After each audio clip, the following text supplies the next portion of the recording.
quiero iniciar estas reflexiones que tienen que ver con la identidad y la educación intercultural al inicio. Por favor, estas diapositivas que son parte de este caminar aprendiendo, caminar reflexionando y sobre todo aprender, reaprender y estar escuchando la palabra de otros que nos ayudan a reflexionar.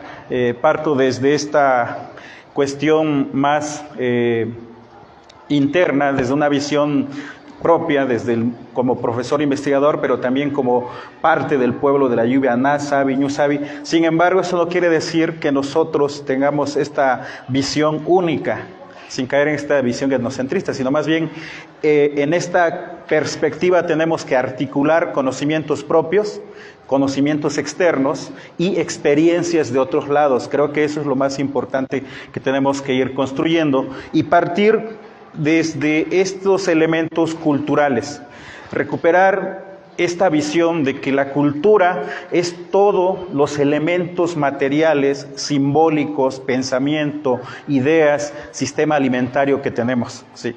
Todos los sujetos, hombres y mujeres, tenemos cultura. Y no tiene que ver con una cultura que luego hay equivocaciones.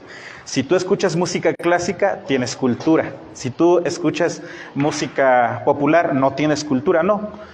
La cultura es toda la producción material que tiene la humanidad, que tienen los sujetos en todos lados, ¿sí? Es nuestro sistema alimentario, nuestro pensamiento, nuestra visión del mundo, nuestra filosofía, nuestra vestimenta, nuestros hábitos culturales, nuestro espacio territorial, cómo lo construimos. Esa es la cultura que todos tenemos. Y no se refiere a esta elitización de un aspecto cultural que nos ha creado la industria cultural actualmente. Si escuchas a Mozart, tienes cultura, pero si escuchas música de tu pueblo, no es cultura, no, todo es cultura. Y esos son los instrumentos y las herramientas que ha creado la humanidad o el hombre como especie para reproducir, transmitir el conocimiento y los saberes. Y esta cultura nosotros nos la vamos apropiando a través de la interacción, del conocimiento de lo propio, de lo que tenemos, de la interacción con otros, de este aprender del otro, reconocernos nosotros, pero sobre todo también apropiarnos de otros elementos culturales. Y no es estática nuestra cultura, se está modificando, se está reinventando constantemente. Históricamente nuestros antepasados se apropiaron de elementos, de música, de lengua, de símbolos, de vestimenta. Un ejemplo, el pañuelo. Yo siempre pongo el pañuelo con el que se bailan las chilenas guerrerenses. Este pañuelo tiene orígenes hindúes y que llega a las sociedades indígenas precisamente por el comercio de la nao de China, desde las Filipinas, con la seda, llega a estas tierras. Y en la época de la colonia, los pueblos originarios se apropian de este elemento. ¿Y por qué? Porque es muy colorido. Y una característica de los pueblos originarios es que las vestimentas, los vestidos, las flores, es muy colorido todo. Y ahora es un elemento que no solo, este pañuelo, no solo es un elemento que da identidad, sino también hasta es un símbolo de resistencia política que se utiliza. Entonces, somos entonces nosotros una configuración histórica. Somos una configuración cultural histórica porque nos hemos ido apropiando de elementos culturales distintos, de distintas sociedades, donde hay un patrón propio, el núcleo duro que dicen algunos teóricos como Alfredo López Austin, lo propio. Sin embargo, esto propio se ha modificado, se ha reinventado, se ha resignificado, pero también nos apropiamos de elementos externos. La banda de viento, instrumentos de sinfónicas europeas, de música externa, que los pueblos indígenas se apropian, lo reproducen y hacen sonidos al son y a su gusto. Jóvenes que actualmente migran a Nueva York, a Chicago, recuperan no solo el inglés, el hip hop, el rap, ¿sí? Y otros elementos culturales, la comida también. ¿sí? Entonces vamos resignificando. En algunos casos hemos perdido históricamente elementos y en otros casos vamos recuperando. Creamos hibridismos culturales también, ¿sí? Tlaloc, con la conquista, es desplazado y llega a San Marcos, el santo católico. Actualmente se le rinde culto a Tlaloc y a San Marcos, a Sabicano para los Nasabi y a San Marcos. Entonces hay un hibridismo, hay una apropiación de elementos religiosos externos, ¿sí? Entonces esta identidad también es una herramienta en términos simbólicos, políticos y en términos de colectivo social, porque es la ascripción que nosotros tenemos. Soy Tasabi, tengo una lengua, un territorio, una familia, las palabras y conceptos culturales que yo tengo son ñani, hermano, cuba, hermana, cito, tío, Naznayo, nuestros hermanos, Nabeyo, nuestra familia, Ñuyo, nuestro pueblo, son los elementos que me adscriben. Y esto que me adscribe a mí, lo tienen otros pueblos. Sin embargo, cuando nosotros no sabemos reconocer al otro, se crean las fricciones, o se crean los etnocentrismos, lo propio y lo ajeno. Y ahí es donde nosotros vamos dando cuenta que también en esta interacción, la identidad es donde fluye mucho.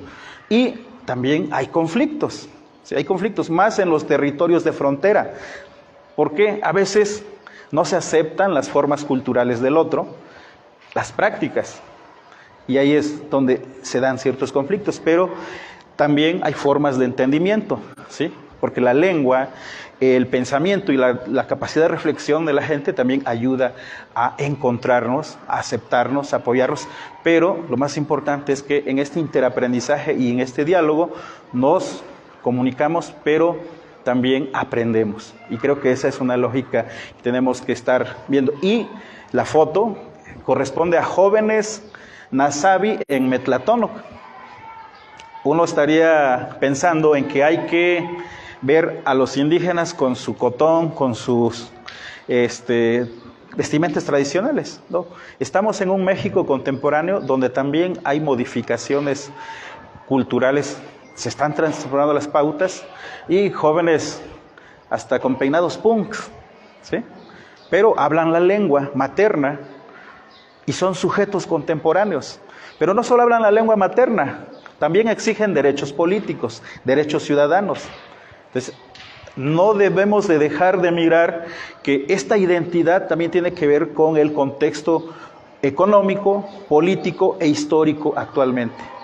Y vamos a Acatlán, vamos a territorio Mezpa, y vamos a observar a hombres y mujeres que no solo visten tenis, pantalón de mezclilla, sino también tienen posturas políticas o posturas identitarias, desde su voz, desde su palabra y desde su pensamiento. Y creo que eso es un indicativo de no solo de la diversidad de este México y de este Guerrero contemporáneo, sino que la identidad está constantemente moviéndose, transformando, pero hay elementos que nos ayudan a definir quién soy con respecto al otro, ¿sí? Y algo también que nosotros tenemos que reconocer en este México del siglo XXI y que cuesta mucho para quienes hacen las políticas públicas, educativas o económicas, no reconocen que somos una diversidad, ¿sí?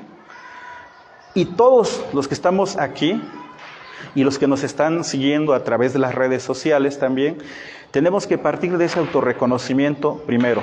¿Quién soy? ¿De dónde vengo? ¿Cómo se construyó mi ámbito familiar, mi territorio, mi espacio social?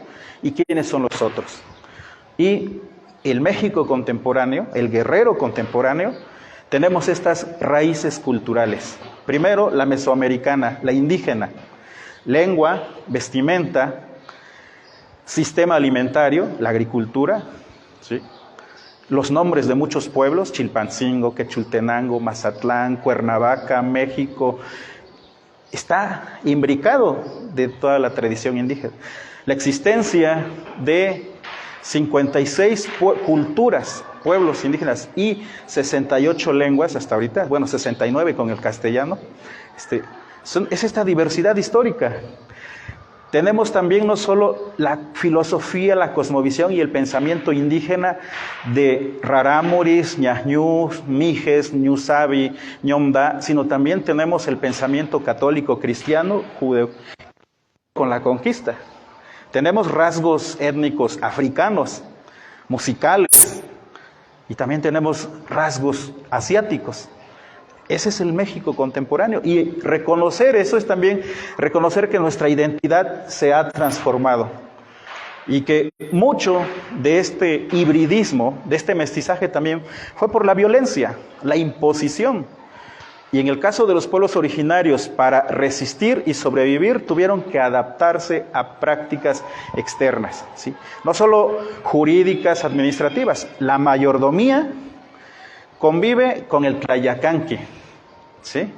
Nabe Echún, los de la Casa del Trabajo, entre los Ñusabi, conviven con el presidente municipal, figuras organizativas, diputado, senador, ¿sí? El sistema republicano democrático que surge entre los griegos también viene aquí con el sistema de cargos tradicionales. Es lo que observamos todavía, ¿sí? Y ahí está presente. Y lo que tiene una vigencia dentro de los pueblos originarios es esta identidad con el territorio. El territorio no solo como el espacio geográfico, material, que te provee de alimentos, sino el que también guarda la memoria, la mojonera, la barranca, el árbol sagrado, donde caminaron nuestros ancestros. Y esa identidad socioterritorial vinculada con el entorno natural. Una perspectiva integral, holística, más amplia, en la cual el sujeto, la comunidad, el hombre, la mujer, no está separado del territorio. Para los Ñusabi, Nasabi, la gente de la lluvia, y esta es una práctica cultural que se está perdiendo, cuando nacen, sea hombre o mujer, el ombligo o se entierra en la tierra o en el techo de la casa, ¿sí? O también la placenta. La placenta, si son hombres, se sube a la copa de los árboles, ¿sí? Y si son mujeres, cerca de la casa, porque por los roles laborales que hay. Es una práctica que ya se está perdiendo. El uso del temazcal, el uso de las plantas de medicinas tradicionales, está ahí. Pero ese saber, ese conocimiento, ha sido permeado también por lo exterior. Aún se siguen teniendo esas prácticas y que están vinculadas con estos patrones culturales que no fueron impuestos externamente, sino fueron, como dicen, esta es la costumbre, es la herencia de los ancestros, pero está ahí simbólicamente presente. La fotografía alude a la fiesta de los muertos, cuando los comisarios acuden a la cima de los cerros, a las colinas, a traer las almas de sus muertos, y hay que llevarlos al pueblo. Simbólicamente nuestros muertos caminan con nosotros. Para el pensamiento occidental o otro tipo de culturas, dice, estos no están bien, no piensan bien, ¿cómo es posible? Para nosotros es distinto, y creo que esas son prácticas culturales que tenemos que reconocer. Y en esta vida, en esta filosofía propia, interactúa lo positivo, lo negativo, como los chinos, el yin, el yang, como otras culturas. Y aquí el conflicto, que no es conflicto, entendido en este sentido de confrontación, sino el conflicto te hace crecer, el conflicto te pone en una situación de crisis, ¿sí? Te mantiene activo, ¿sí? La crisis, el problema, que no es eterno, sino es cíclico, porque problemas son constantes, el pensamiento dice, hay que resolverlo, hay que enfrentarlo, hay que conocer cuáles son, y hay que buscar la manera de salir de ese conflicto, o de esa situación, de esa crisis. De ahí viene mucho el pensamiento que mencionaban, el calendario. Y entre los Ñusabi, el número 13 es mágico, es de poder, es cabalístico, pero es de una gran potencia también. Para otras sociedades el 13 es número negativo, no lo ponen en los aviones ni en los elevadores. El 13, cuando los rezanderos invocan a la lluvia, el 13 es 4 veces 13 da 52.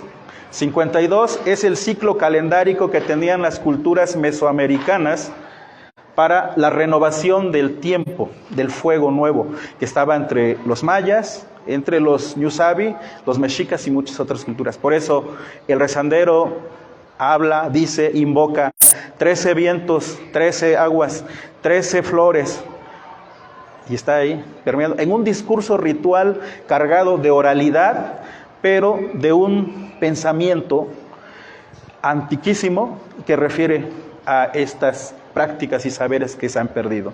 El territorio es pues la construcción simbólica también que nos soporta nuestra cultura, nuestra identidad. Estoy hablando desde la perspectiva indígena de un pueblo, ¿sí? Pueblo sin territorio es pueblo que va a perder mucho de sí mismo, ¿sí? De ahí que hoy, en este modelo social, político, económico, los agentes externos lo que quieren es arrebatar precisamente el territorio, porque ahí se encuentra el agua, los recursos naturales. Pero para nosotros está el espíritu de la lluvia, la cascada, el árbol, las plantas medicinales, están nuestros muertos y están otros elementos. Por eso la tierra se defiende.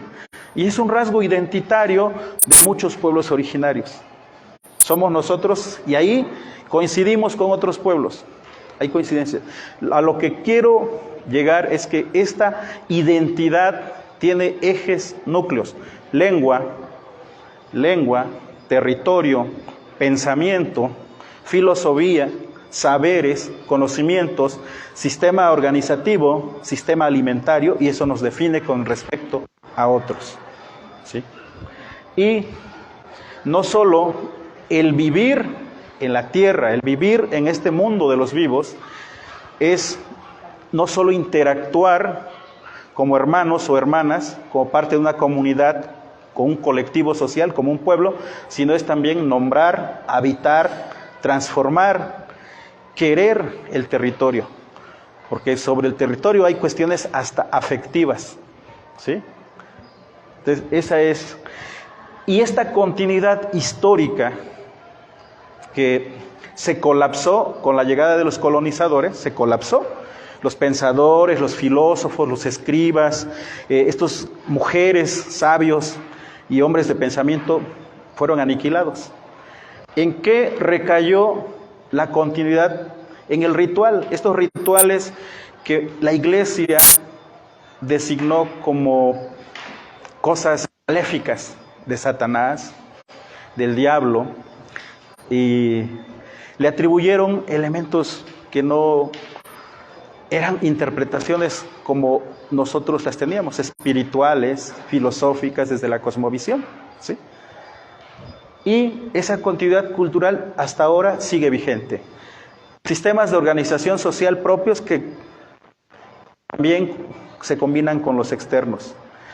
La agricultura sigue siendo el eje del sistema alimentario que sostiene las familias de este país, y más ¿sí? La organización social, la costumbre. Bien, toda esa continuidad cultural hoy se tiene que traducir en, primero, reconocer que somos diversos, plurales, que hay lenguas, no dialectos, no lenguaje pobre, no dicen los ñusabi, no un davi, lengua pobre, palabra pobre, no, sino que tenemos que reconocer que son idiomas, lenguas con un sistema fonológico, sintáctico, morfológico de muy alto contenido, que no ha habido estudios, esa es una cuestión de la cual se adolece, pero hay ya intentos, hay ciertos profesionales, no solo externos, sino también de las propias poblaciones que están fortaleciendo este reconocimiento.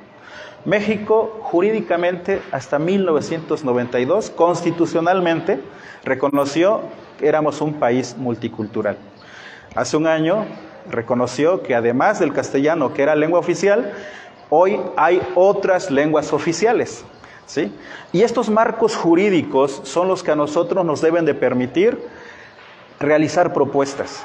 Si la Constitución dice que las lenguas originarias son también lenguas oficiales, entonces este marco jurídico me permite a mí proponer contenidos culturales étnicos en las regiones o zonas indígenas. Y no solo en educación, sino en la nomenclatura de calles, en el sistema de salud, en otras áreas. ¿Sí?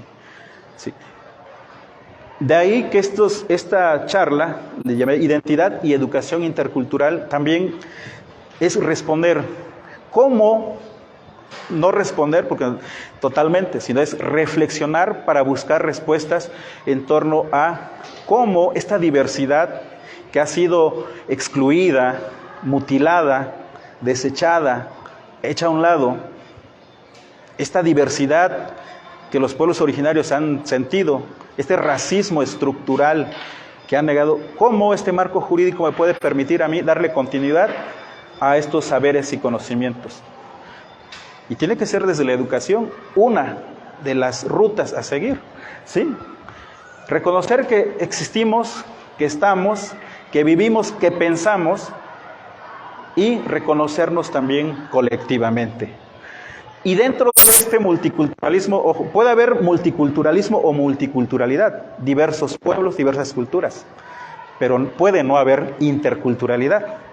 Porque la interculturalidad es el proceso de comunicación, de interaprendizajes horizontales, no verticales, no de arriba hacia abajo, sino horizontales, a la par, ¿sí? Pero también hay que pensar en interculturalidad, no esta visión folclórica, romántica, agradable, bonita, de solo decir de qué bonito huipil, qué bonita lengua, qué bonita comida, no, sino reconocer que estas sociedades, estos pueblos, estas culturas han estado en desventaja histórica, económica y política, y que muchos de los derechos humanos, sociales, no han sido aplicados para esas culturas.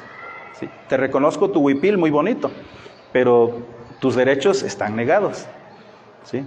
Tú no puedes acceder a determinados servicios sociales, ¿sí? No puedes tener determinados, a realizar determinadas actividades porque hay limitantes jurídicas. Entonces, no solo implica este reconocimiento del otro, sino también la búsqueda para generar acciones políticas, ¿sí? Y también relaciones distintas que nos permitan hablar de manera horizontal, ¿sí? Entonces, pero también viene la otra parte, el interaprendizaje. Reconocer que estas sociedades tienen conocimientos y saberes válidos, que no solo el conocimiento exterior es el que viene de afuera, es el que te va a imponer, sino que aquí también hay prácticas medicinales, prácticas y formas morales, éticas, que han ayudado a que estas sociedades se mantengan durante siglos, ¿sí? Y no es imponer desde el exterior, sino reconocer y articular procesos, interaprendizajes. Me acerco a ti para aprender. No es el ganar-perder, ¿sí? Sino es ganar-ganar, aprender, interaprendizajes, porque la lógica siempre ha sido esa. Ganas o pierdes, aquí es ganar-ganar. Buscar una relación, y muchos teóricos de estas cuestiones interculturales, no voy a abundar desde estas visiones que vienen desde Bonfil Batalla, desde Stefano Varese, de Pablo González Casanova, todos los teóricos de Polanco, desde la antropología, la historia y la educación, como María Bertelli, Silvia Smelkes, Enrique Hamel, todos estos teóricos que han coincidido desde diferentes posturas, en que es importante ir construyendo relaciones horizontales, no solo en la educación, en la salud, sino en otros aspectos de la vida. Incluso en el repensarnos como sociedad mexicana o sociedad nacional, ¿sí? y no decir que solo hay un camino. Hay varios caminos, porque somos distintos y somos diversos. En el aspecto educativo, esta reflexión desde la interculturalidad o de la educación bilingüe parte precisamente desde los modelos educativos, contemporáneos, de que trajo consigo el Instituto Nacional Indigenista, como con la creación de este proyecto educativo de los promotores culturales bilingües en 1960, donde se plantean 3 proyectos estratégicos: Chiapas, con los Rarámuri en Chihuahua y en la montaña de Guerrero con estas iniciativas. Desde ahí se empieza a buscar una manera de cómo vamos a transformar educativamente a los indígenas, a los indios. Hoy se usa más indígena o bien en términos más de reivindicación, pueblos originarios. Entonces, la foto corresponde a estas formación y capacitación de los primeros castellanizadores en la montaña, ¿sí? Y esto es porque durante la colonia no hubo educación indígena. El control de la educación dirigida hacia la población indígena estuvo en los frailes y la iglesia, y solo enseñaban cuestiones religiosas. Con el periodo posrevolucionario surgen las escuelas normales, con Lázaro Cárdenas también, pero van en ese sentido, transformar al indígena, aculturizarlo, castellanizarlo. Y viene este proceso también con el INI, hoy actualmente CDI, hoy INPI.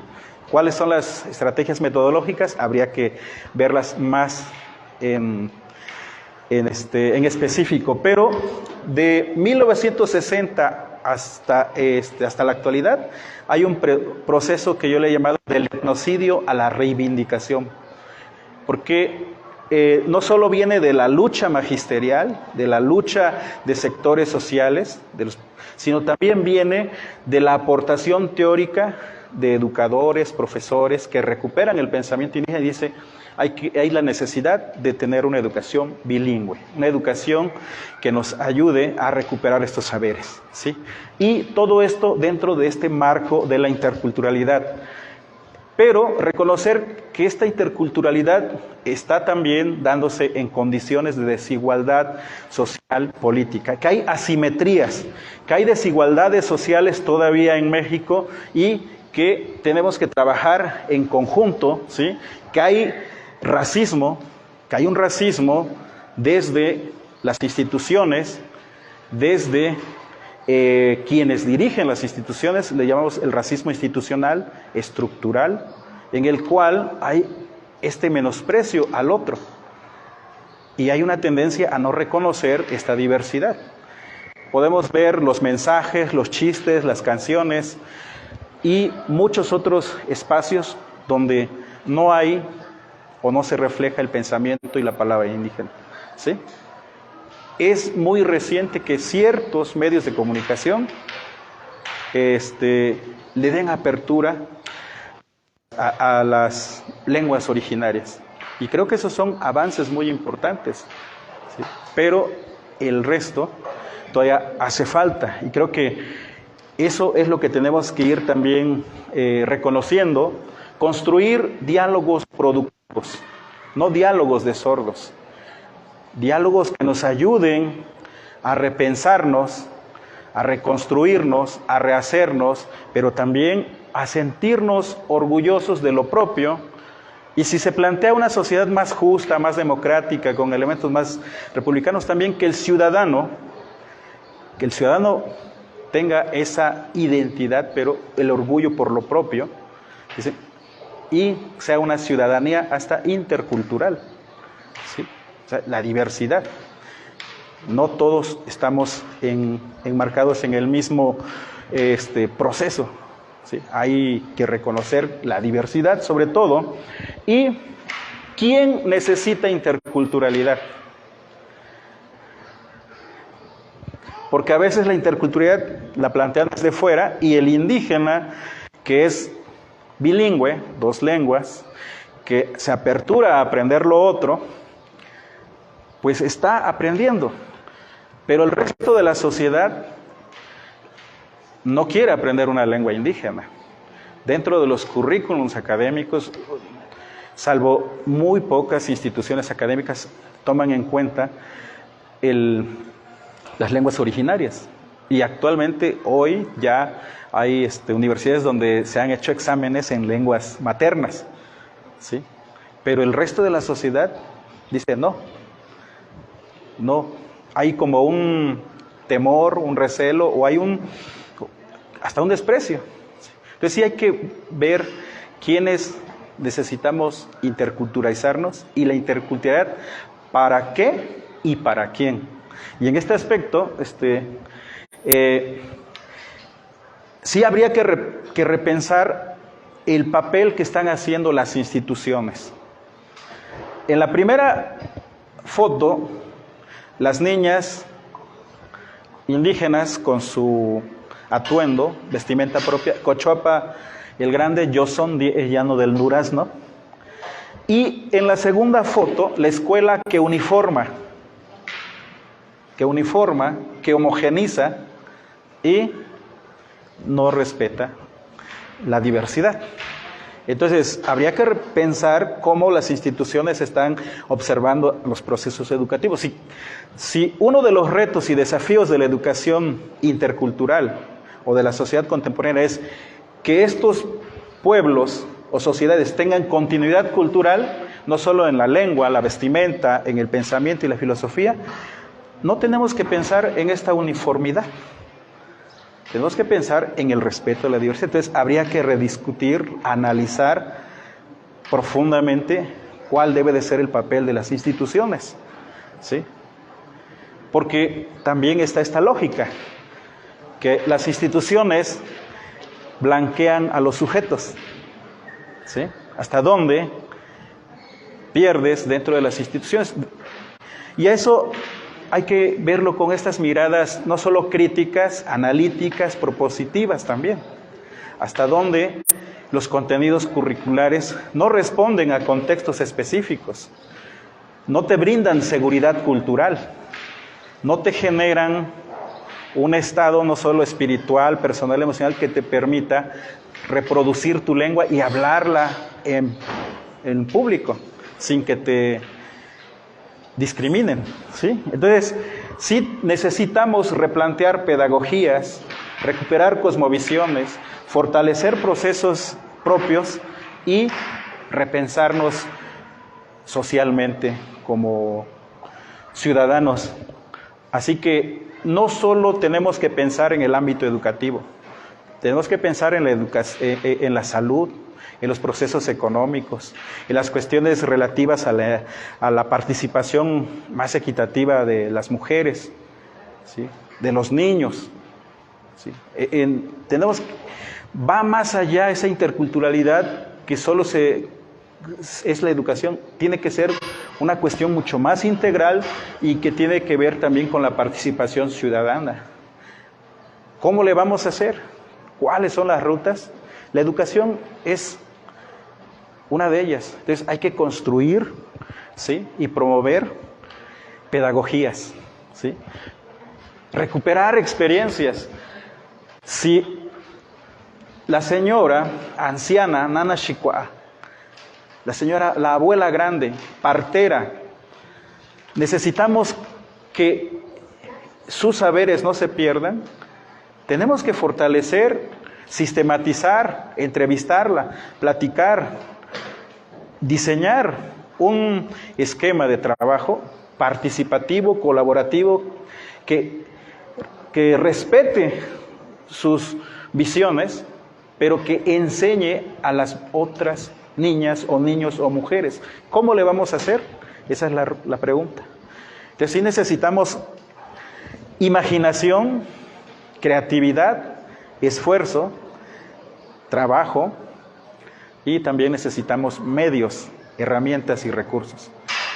En otras palabras, hay que replantear las políticas públicas dirigidas al ámbito educativo, al ámbito de salud, que nos permita no tener migajas sino fortalecer realmente cuestiones esenciales de las culturas, ¿sí? Y así va a haber continuidad cultural, porque va a haber reproducción del conocimiento. Pero si un modelo educativo, un modelo social, económico, de salud, no me brinda eso, no hay seguridad cultural. Creo que el esfuerzo tiene que partir y debe hacerse colectivamente. Son situaciones transversales, pero hay que empezar a caminar colectivamente, ¿sí? Y la dimensión intercultural no solo es la escuela, no solo es este espacio de la Dirección de Educación Indígena, no solo es la universidad, no solo es el ayuntamiento, la regiduría, no, es transversal. Dimensiones locales, estatales, nacionales, y hay que pensar mucho más amplio. O sea, mirar hacia adelante, pero que el horizonte sea colaborativo, respetuoso y sobre todo de aprendizajes para ejecutar acciones. Adelante. ¿Y cuáles pudieran ser las líneas estratégicas de intervención para pensar modelos de salud intercultural, modelos educativos, económicos? Hay muchos, desde la seguridad alimentaria, el medio ambiente, el territorio, las tecnologías también tienen que pensarse en este acceso a las tecnologías y a los servicios, pero que fortalezcan la lengua, la identidad, la cultura, que fortalezcan los procesos comunitarios de niños, de mujeres, de la sociedad en su conjunto, ¿sí? Entonces tenemos que pensar en esta diversidad de problemas, pero atendiéndolos siempre con procesos de diagnóstico, de consulta, de búsqueda, de resolución de problemas distintos, pero siempre con los sujetos. Por eso fallan muchas políticas públicas, muchas cuestiones que se implementan 3 años, 6 años y de repente falló esto. Primero porque no se consultó. Segundo porque quienes iban a aplicar no tenían esa sensibilidad, ¿sí?, para adentrarse a un mundo cultural distinto.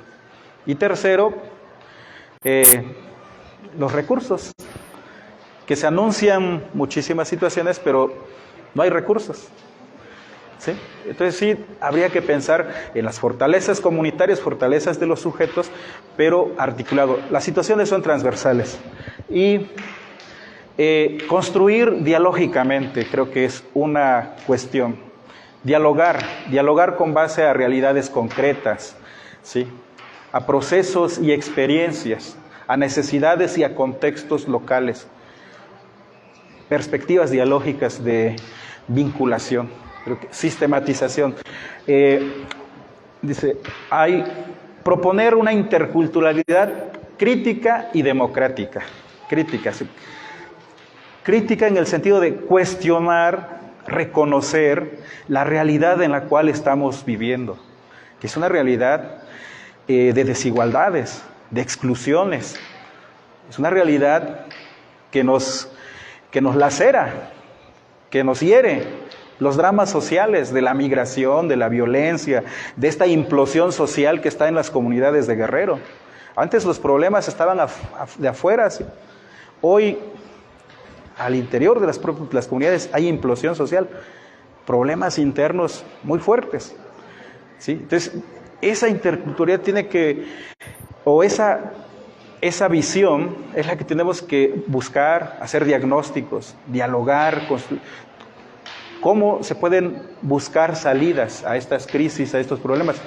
Atender la diversidad. Somos diversos, no somos únicos, somos parte de colectivos y somos parte de un México más amplio, de un Guerrero distinto, donde no solo ha privado una identidad, ¿no?, sino también hay otras identidades, hay otras lenguas, otras culturas, y reconocer esto tiene que ser una meta, un reconocerse a sí mismo, pero construir dialógicamente.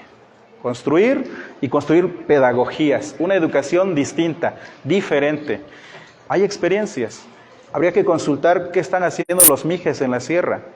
Experiencias qué están haciendo incluso aquí en Guerrero, cada comité de desarrollo lingüístico, cada pueblo, hasta dónde están las fortalezas y dónde están las debilidades, qué es lo que hace falta construir, ¿sí? Fíjense, todos los que estamos recuperando estas cuestiones utilizamos grafías latinas del alfabeto, ¿sí? ¿Sí? Quizás hacer treguas estratégicas. Vamos a utilizar estas grafías estos 5 años, mientras que nuestros compañeros se preparen más, regresen, y así. Ese es el pensamiento cíclico. Y a veces las fricciones pequeñas nos llevan a no colaborar, sino más bien es, y aquí viene la recuperación del pensamiento indígena propio, ¿sí? ¿Cómo lo vamos a recuperar? Recurriendo a estos hombres y mujeres sabios, los sabios de la salud, los sabios del tiempo, ¿sí? Los terapeutas comunitarios, los que con una palabra te dan tranquilidad, paz, ¿sí? Estos lenguajes rituales, estas formas de mirar, ¿sí? Este tiempo de lluvias y este tiempo de secas, ahí está. Y eso no quiere decir que no escuchemos a los del otro pueblo, otra cultura externamente, no. Es esta retroalimentación constante, pero construir estas pedagogías o construir y sistematizar estas formas metodológicas de acercarse, de conocer, de aprender, y no aprender con esta visión extractivista. Voy, obtengo todo y nos vemos. No, es esta visión de voy, aprendo, soy parte de la comunidad, le devuelvo a la comunidad, aprendo, y esta cuestión dialéctica, teoría, praxis, realidad, teoría, pensamiento, acción, y eso es lo que va a permitir visualizar perspectivas de trabajo distinto. Y son desafíos Ikiaku Yichi. ¿Cuál es el camino? Y Yichi y yo, ¿hay un camino o hay varios caminos? Varios. Muchas gracias.